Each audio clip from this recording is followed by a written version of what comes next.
예, 먼저 이렇게 제가 받아도 되는 상인지 저 스스로도 아직 자신이 없는 상인데 뭐 항상 많은 상 받을 때 하는 수상 말씀이 더 열심히 하라는 그런 걸로 생각한다고 하듯이 저도 그런 마음으로 임하려고 하고 있고요. 그리고 이 뭐니 뭐니 해도 이 학생들이 아무래도 좋은 평가를 해줬다는 게 이런 상을 받을 수 있게 한 좀 계기가 됐었던 것 같고요.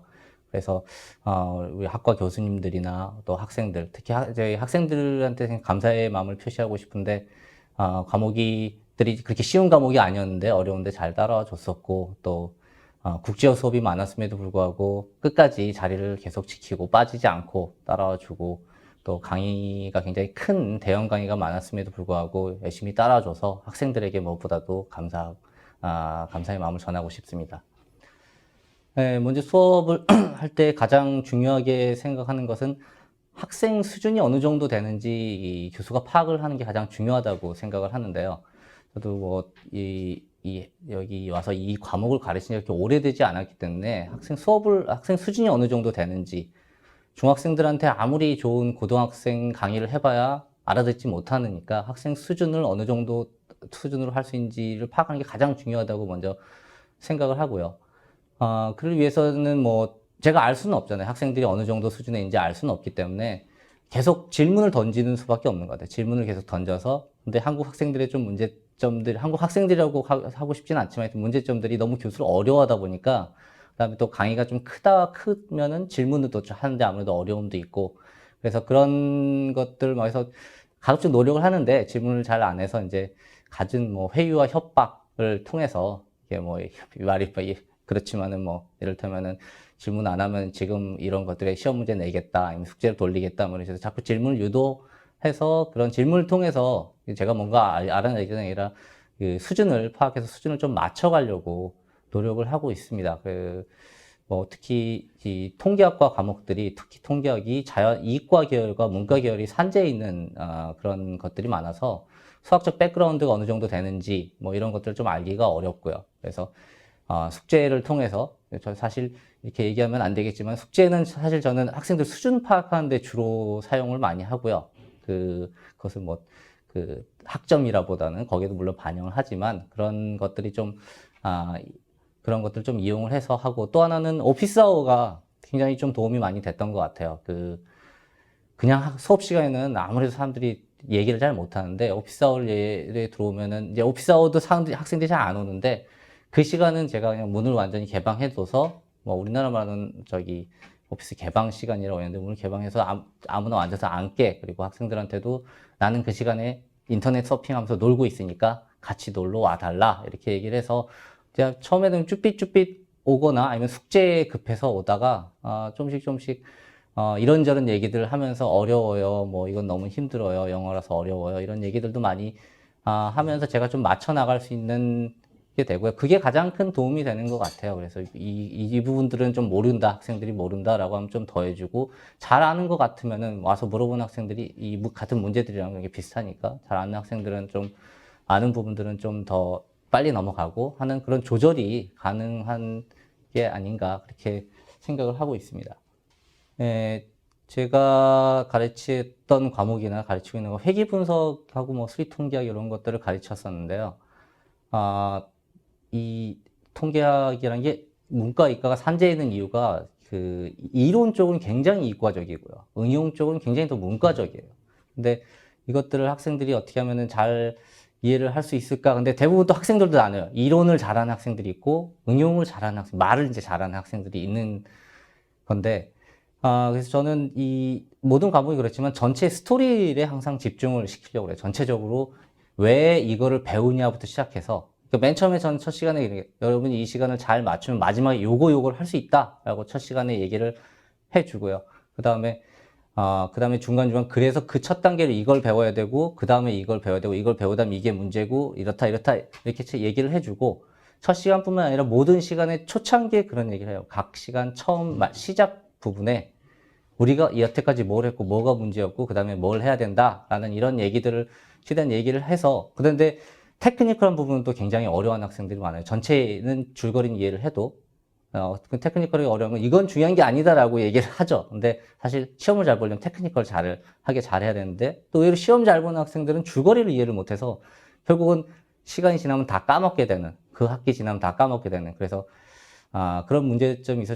전체 스토리, 백설공주가 뭐 세우면한테 구박을 받아서 뭐 어디로 됐고, 이런 스토리를 이해하는 거에서 초점을 맞추고, 그 다음에 그 테크니컬한 건 뭐 그 나름대로 얘기를 하지만, 이런 누구나 여러분이 좀 노력하면 할 수 있다, 이렇게 자꾸 확신을 심어주려고, 노력을 한 게 또, 그리고 이 통계학 과목이라는 게 뭐 이론은 하기 위해서는 학점 잘 받고, 뭐 성적 잘 받고 하는데 도움이 되지만, 밖에 나가서는 결국은 아무도 이론 물어보지는 않거든요. 좀 더 이론까지 잘 알면은 좀 더 다양하고 폭넓고 풍부한 설명을 다른 사람한테 해줄 수 있고, 그런 점이 도움이 되기 때문에, 둘 다 뭐 중요하지만 특히나 큰 줄거리. 그래서 테크니컬한 데서 좀 막히더라도 일단 여러분 줄거리라도 알고 넘어가라고 이런 식의 얘기를 해주는 편입니다.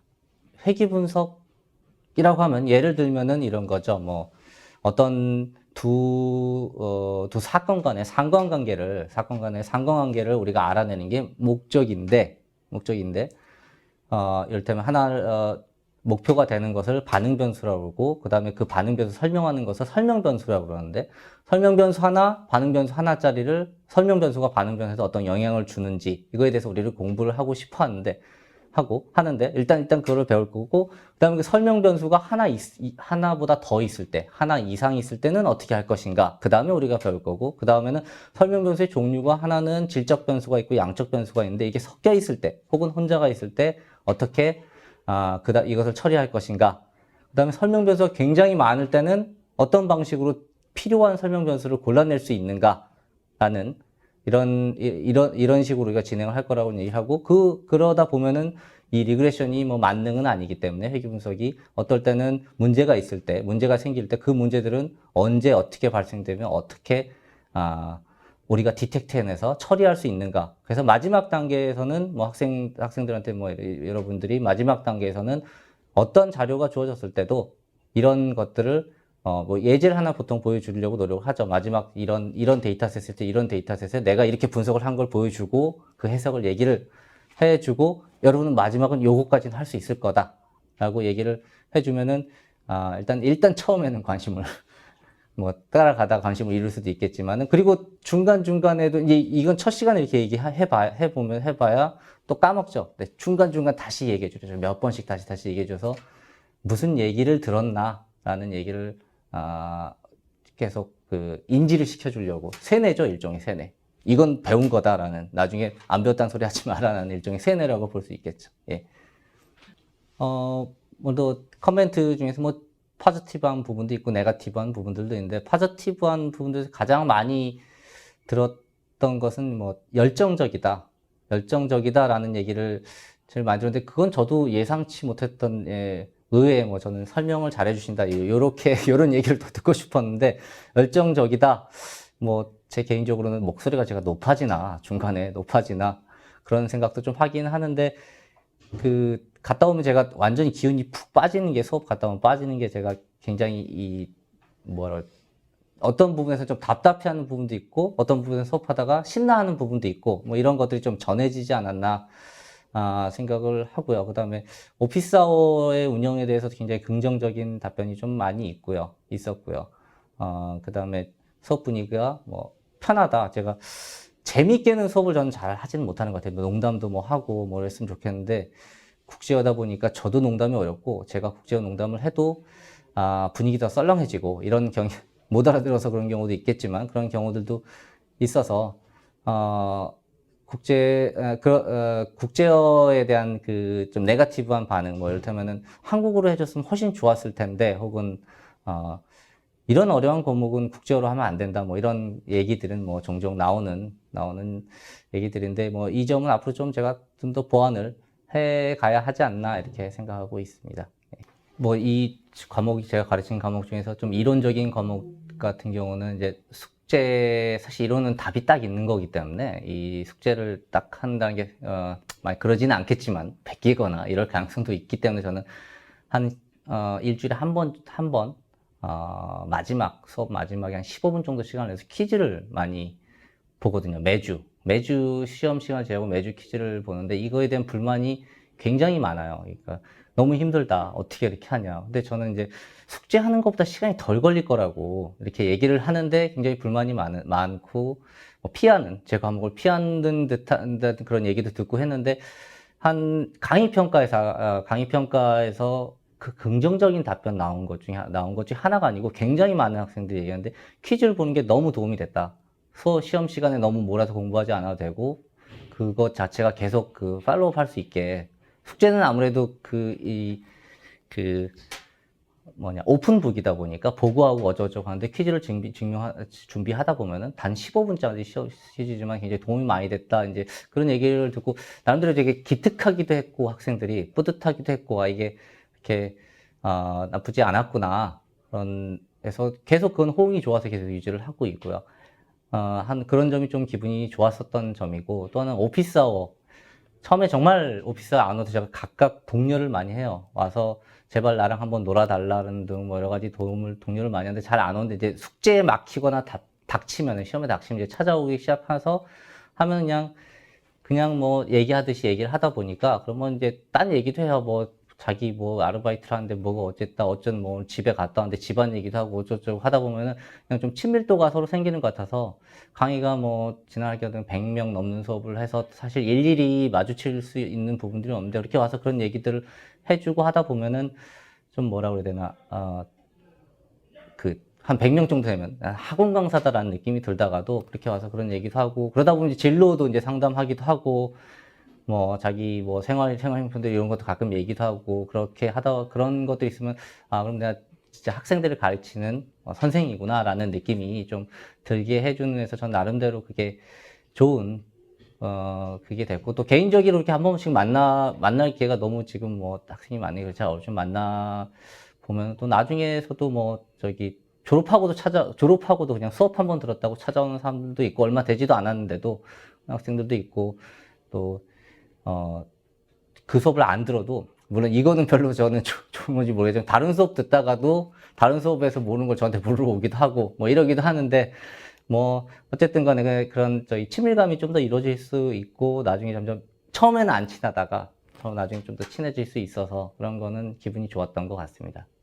우리 총장님도 항상 강조하는 건데, 소통이 가장 중요하다고 생각을 해요. 그래서 아까 이렇게 계속 얘기했지만은, 오피스아워나 수업 시간에 질문하거나, 우리 학생들은, 뭘 모르면은, 내가 이걸 잘 모르는 게 내가 수업을 잘 못 들어서, 아니, 지난 시간에 복습을 잘 못해서 그렇구나, 라고 가만히 앉아있는데, 그 학생들은 그냥 바로 앞에서 그냥 손 들고, 이건 뭐냐고 하는데, 이거 저번 시간에 얘기했다고, 저번 시간에 나 안 들어왔다고 다시 해줄 수 없냐고. 물론 이게 좋은 건 아니지만, 이런 식으로 좀 자유스럽게 얘기를 해준다는 게 굉장히 다른 점이고, 그러니까 좀 맞추기가 상대적으로 편해요.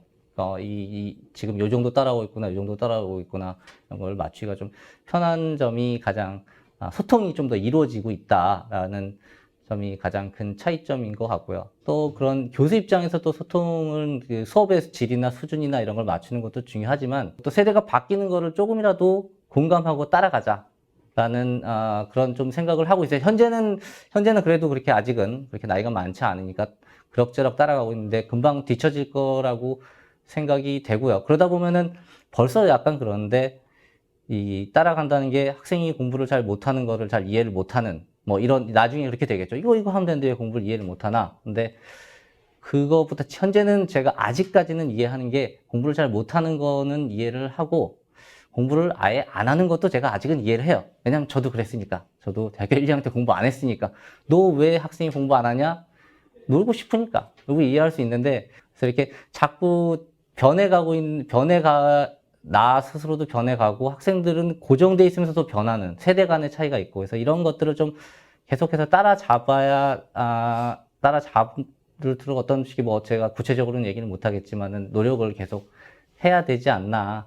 그래야지 저도 수업 시간에 들어가면 재밌고, 이해가 돼야 재미가 있는 거니까. 그래서 서로 재밌게 수업하려고 노력하려면 아까 한 가지 단어, 소통이 끝없이 이루어져야 된다라고 이렇게 생각을 합니다. 예.